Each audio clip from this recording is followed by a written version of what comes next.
Xin chào các bạn! Nếu như bạn sở hữu một quả pháo hoa mà nó nặng tới hơn 500 kg, liệu bạn có đủ can đảm để châm ngòi không? Và nếu muốn châm, bạn buộc phải đứng cách xa nó tới 500 mét, chỉ để đảm bảo mình có an toàn sau tiếng nổ. Bởi khi phát nổ, âm thanh và áp lực của nó không khác gì MOAB, Mother of All Bombs, quả bom phi hạt nhân lớn nhất từng được Mỹ sử dụng. Nhưng điều đáng kinh ngạc đây không phải là vũ khí, mà là pháo hoa. Những quả pháo được tạo ra không chỉ để tỏa sáng, mà còn để thách thức giới hạn của con người, kỹ thuật và lòng gan dạ.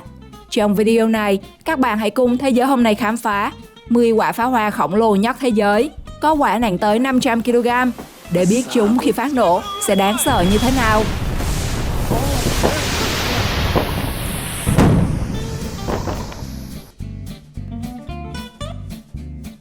Steamboat Spring 62 inch shell.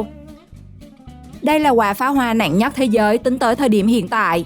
Steamboat Spring 62 inch shell có đường kính lên tới 157 cm và nặng hơn 1.268 kg, được phóng lên bầu trời tại lễ hội mùa đông Steamboat Spring ở tiểu bang Colorado, Mỹ vào ngày 8 tháng 2 năm 2020. Viên pháo này đã phá vỡ kỷ lục của viên pháo nặng 1.087 kg, được phóng vào ngày 1 tháng 1 năm 2018 tại các tiểu vương quốc Ả Rập Thống Nhất, và tổ chức kỷ lục Guinness đã xác nhận đây là viên pháo hoa lớn nhất thế giới được phóng thành công. Những người thực hiện đã mất tới 7 năm để làm viên pháo hoa lớn nhất thế giới này, và quá trình làm cũng không hề đơn giản tí nào. Kỹ sư chế tạo phải chui vào trong quả pháo để định vị những quả pháo nhỏ sao cho khi kích hoạt, chúng sẽ nổ theo đúng vị trí sắp xếp.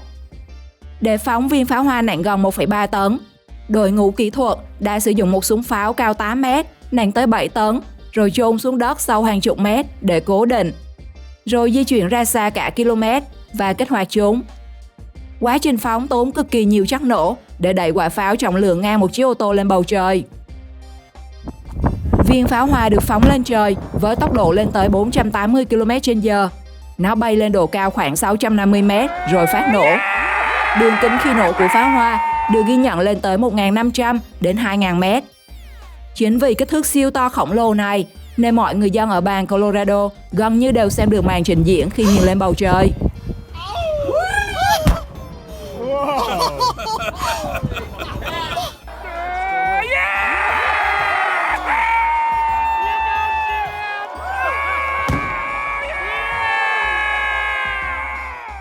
Sự cố tạo ra màn bắn pháo hoa nguy hiểm nhất.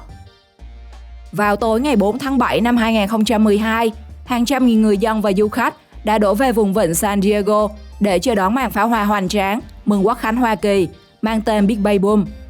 Theo kế hoạch, chương trình sẽ kéo dài gần 20 phút với hơn 7.000 quả pháo được bắn đồng bộ từ nhiều xà lan trên mặt biển, tạo nên một trong những màn trình diễn lớn nhất nước Mỹ. Thế nhưng điều không ai ngờ đã xảy ra. Chỉ vài giây sau khi bắt đầu, toàn bộ 7.000 quả pháo hoa bất ngờ phát nổ cùng lúc.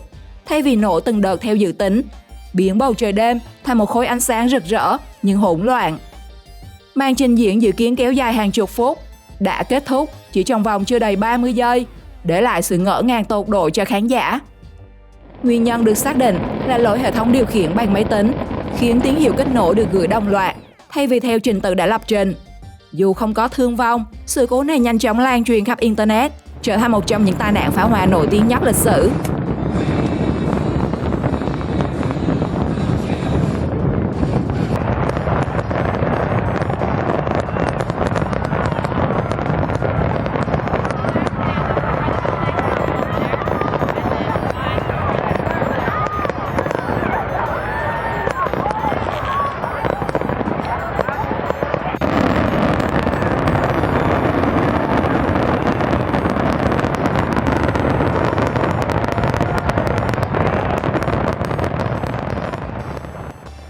Pháo hoa Gruzi bắn tại Marian Island. Nói đến những quả pháo hoa khổng lồ, không thể bỏ qua cái tên Gruzi được bắn tại Marian Island, các tiểu vương quốc Ả Rập Thống Nhất vào đêm giao thừa. Thậm chí, tổ chức kỷ lục Guinness Thế giới đã có mặt để ghi nhận việc phóng quả pháo hoa lớn nhất thế giới vào sách kỷ lục ở thời điểm đó. Kỷ lục thế giới trước đó do Nhật Bản nắm giữ từ năm 2014 là một quả pháo nặng khoảng 924 kg với đường kính khoảng 122 cm. Pháo hoa Gruzi được phóng lên bầu trời đảo Al-Marian bằng một khẩu pháo cối dài 7 m, nặng khoảng 6.644 kg và được chôn sâu 4 m dưới cát. Quả pháo được chế tạo bởi Gruzi Fireworks và được vận chuyển từ Mỹ đến UAE, nơi các kỹ thuật viên của họ đã hoàn thiện khâu chuẩn bị cho màn trình diễn pháo hoa đêm giao thừa ngoạn mục. Chuỗi trình diễn pháo hoa đã được chia thành nhiều phân đoạn biểu diễn phối hợp với âm nhạc quốc tế. Mỗi chương trình được thiết kế tỉ mỉ, với hơn 600 giờ lập kế hoạch và hàng chục ngàn giờ chuẩn bị kỹ thuật. Kết thúc buổi bắn thì quả pháo quan trọng nhất được bắn và phát nổ ngoạn mục ở độ cao khoảng 626 m, đem đến trải nghiệm thị giác mãn nhãn cho người xem.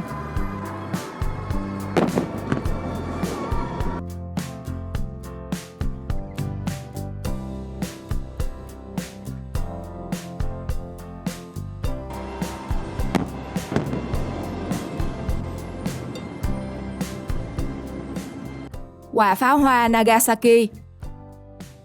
Quả pháo hoa Nagasaki được giới chuyên môn và cộng đồng yêu pháo hoa quốc tế đánh giá là quả pháo hoa có đường kính nổ lớn nhất từng được ghi nhận, với phạm vi lan tỏa vượt quá 1 km, tạo nên hiệu ứng thị giác không khác gì một vụ nổ ánh sáng trên bầu trời đêm.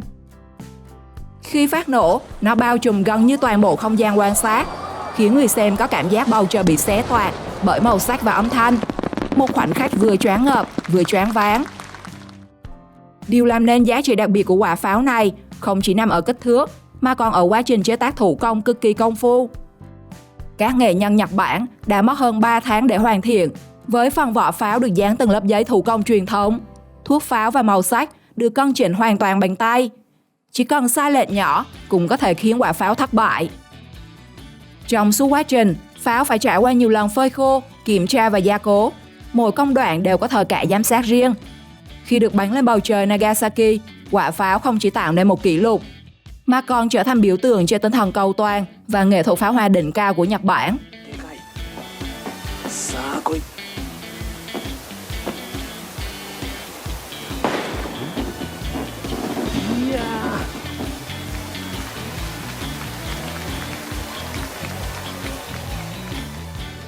Quả pháo hoa 48 inch ở Manta. Tại lễ hội pháo hoa Manta năm 2016, đã chứng kiến cảnh tượng quả pháo hoa có kích thước 48 inch, hơn 1,2 m bay lên bầu trời, khiến ai cũng kinh ngạc. Khi được khai hỏa, quả pháo tạo ra một vụ bùng sáng khổng lồ, ánh sáng lan tỏa mạnh mẽ trên bầu trời Manta, đi kèm là tiếng nổ trầm sâu vang dội như sấm, khiến mặt đất và không khí xung quanh rung chuyển rõ rệt. Trong khoảnh khắc đó, khán giả không còn nhìn thấy hình dáng pháo hoa truyền thống, mà chỉ cảm nhận được một Big Bomb thực thụ, áp đảo mọi giác quan. Để chế tạo và bắn thành công quả pháo, các đội pháo hoa Manta phải tuân thủ quy trình kỹ thuật nghiêm ngặt, từ kết cấu vỏ pháo, lượng thuốc nổ cho đến góc bắn và khoảng cách an toàn. Chỉ một sai sót nhỏ cũng có thể dẫn đến thảm họa. Nhưng cuối cùng, quả pháo hoa khổng lồ đã hoàn thành sứ mệnh rực rỡ của mình trên bầu trời Manta.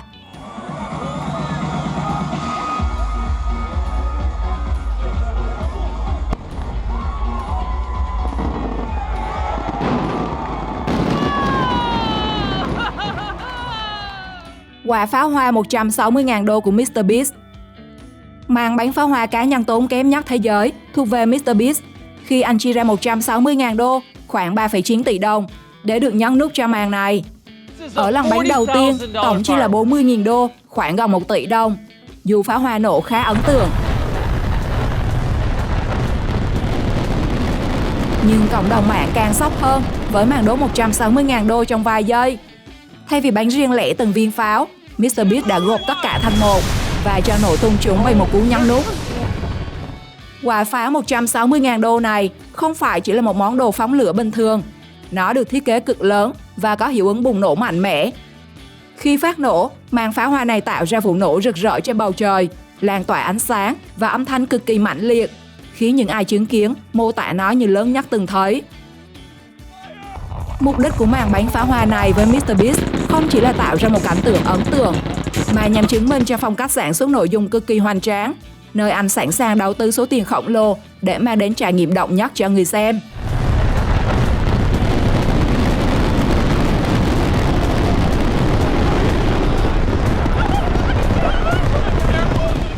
Pháo hoa Mikuni Hanabi 2023. Pháo hoa Mikuni Hanabi 2023 là một trong những lễ hội pháo hoa mùa hè nổi bật nhất vùng Hokkaido, Nhật Bản. Đây là một sự kiện truyền thống hàng năm vào ngày 11 tháng 8, thu hút người dân địa phương và du khách bởi quy mô rực rỡ và những màn trình diễn pháo hoa độc đáo.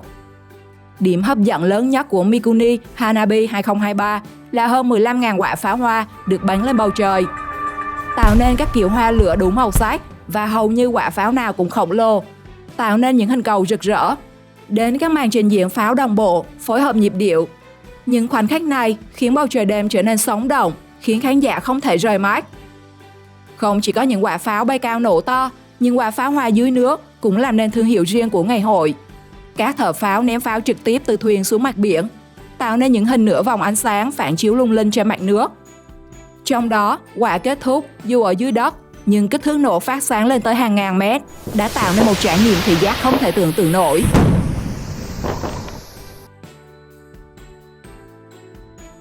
Pháo hoa Yonsakudama. Đây là pháo hoa nổi tiếng nhất Nhật Bản. Nó được bắn tại lễ hội pháo hoa Katakai của Niiga, được ghi vào sách kỷ lục Guinness Thế giới.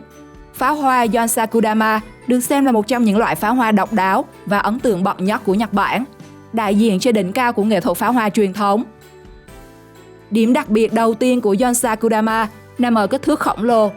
Mỗi quả pháo có đường kính gần 120 cm, nặng tới hơn 400 kg. Khi được bắn lên bầu trời, Yonsakudama nổ ở độ cao khoảng 800 m, tạo thành một vòng tròn ánh sáng khổng lồ bao phủ không gian, khiến người xem có cảm giác như cả bầu trời đang mở ra trước mắt. Không chỉ gây choáng ngợp về quy mô, Yonsakudama còn độc đáo ở kỹ thuật chế tác thủ công cực kỳ tinh xảo.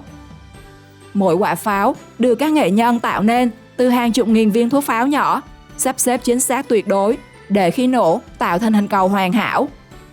Chỉ cần một sai lệch rất nhỏ cũng có thể làm hỏng toàn bộ màn trình diễn. Vì vậy, người thợ pháo phải có tay nghề cao, kinh nghiệm lâu năm và sự kiên nhẫn gần như tuyệt đối. Chính điều này biến Yonsakudama không chỉ là pháo hoa mà còn là tác phẩm nghệ thuật.